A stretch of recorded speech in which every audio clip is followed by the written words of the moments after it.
everyone, it's Monique and Megan from Soapy Smooches again. It's Friday as per usual. We haven't been on for a long time, Yeah. because we've been super busy. Thank you for your support. We want to say that again.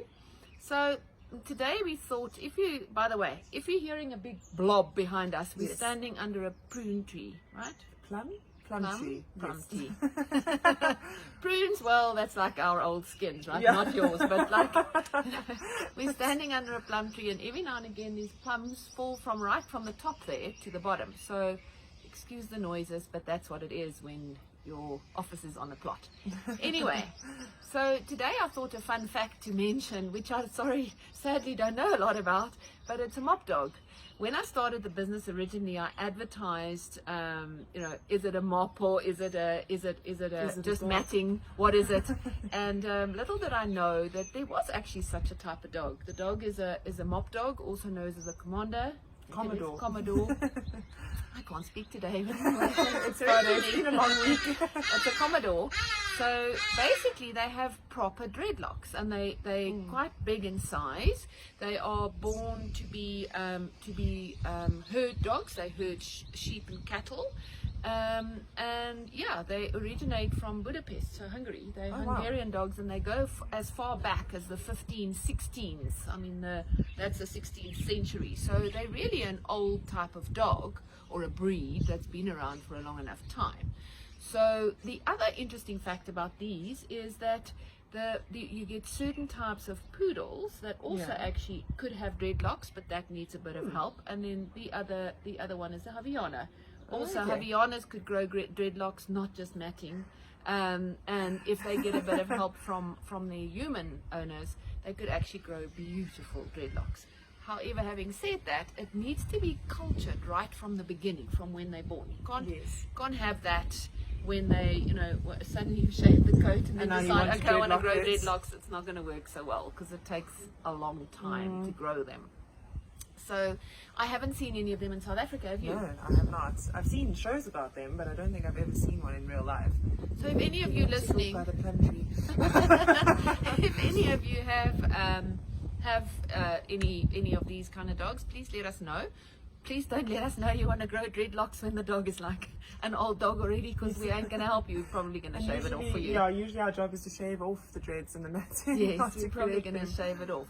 So yes, that's just an interesting fact for today, a Friday pick-me-up day on this day, that we've just heard more COVID stuff. But we're not going to go there. No. So the other thing we wanted to talk about is perhaps just maintenance, general maintenance of animals. A lot of our clients have their dog's teeth brushed with a lot of expectation. Megan. Oh boy, yeah. Okay, well, help me out then. No, you're right. So really, the expectation is my dog is not going to have any plaque. It's not going to have discoloration. It doesn't have to have its teeth removed. And I'm really sorry to say, it's not like that. No. And how effective is teeth brushing really, Megan? So what a lot of pet owners don't realize when it comes to brushing their dog's teeth, the honest answer is that you're supposed to brush your dog's teeth every single day, like you would with your own teeth. And of course, like you said, a lot of people expect once the dog's teeth to be brushed, that they're no longer going to have dog breath, that they're going to have this minty fresh dog smell coming out of the mouth, that the teeth are going to be pearly white. And unfortunately, it's just not the case. As much as brushing does assist in sort of dental hygiene and dental health, they're the same as humans. They still need to go to their dentist visits to do the proper dental cleaning, to get rid of that plaque, to sort out the things that standard brushing can't really help with. So as much as it is very important to brush your dog's teeth, please don't think they're going to come out with a whole new set of chompers and fresh smelling breath. It's just not the case. They do still need to see their vet once or twice a year, to do proper dental cleaning, to maintain their teeth properly and correctly. Yes, because we don't have the miracle cure. No, we don't. We do have shall I say, animal toothpaste. Yes, and it does polish, and it does do a really great job, but just the same it's as not a humans. miracle cure. No, it's not. The other thing I just want to say as well is regarding the toothbrushes. Each dog Yes. needs to have its own toothbrush. It's just the same for humans. We obviously each have our own toothbrush. Don't share toothbrushes with your dogs, because they could have gingivitis. They could have stuff that they could actually transfer from one dog into another. Yes. Right. Well, although sometimes with family dogs and dogs that all stay together, especially if they have one water bowl, usually then it is kind of safe to share a toothbrush, mainly because if they were going to transmit anything, it would have happened already in the water. So it's not a total train smash, but yeah, definitely Not recommended. not recommended. But it's also not, like I The said, wrong if thing to they do. it's if you have been using the same toothbrush, please don't panic. But yeah, if you can get a toothbrush for each of your doggies, then obviously that is ideal. Yes. Megan, I'm waiting for these plums to start hitting us. I'm more waiting Because for the wind is- birds that have the been wind is- eating the plums to Oh, start. lovely. Yes, that's more what Well, I'm that's concerned lucky, about. right? Then, so that's all good. Anyway, man. get prepared. So the last thing I wanted to address as well is anal gland Yes. expression. What does that mean? Not the expression itself, but why does anal gland congestion, or whatever you want to Yes. call it, happen?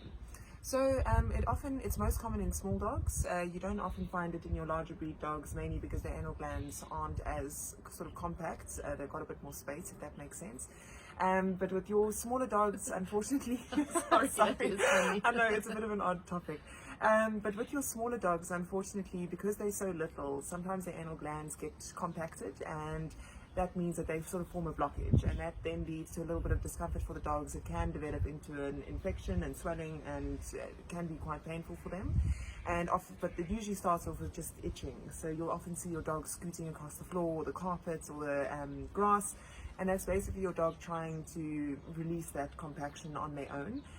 So often the little dogs do need a little bit of assistance. Luckily, all of our groomers are trained in this not so great procedure. But yes, they can express the anal glands messy, for you. right? Oh yeah, and the smell stays with you for weeks Thanks for that. afterwards. But yes, they will express the anal glands for you, just to get rid of any blockages and make sure that they're working correctly, and that your dog's nice and comfy. Yes, and that on that anal topic, I think I would like to say, call us if you need us. Yes. We do all of the above. Don't try this at home. Yes, and we wish you a happy weekend. We'll see you next week. Take care, drive safely, and enjoy summer. Well, Yes. not sure where it is. Anyway, bye. Love you. Bye.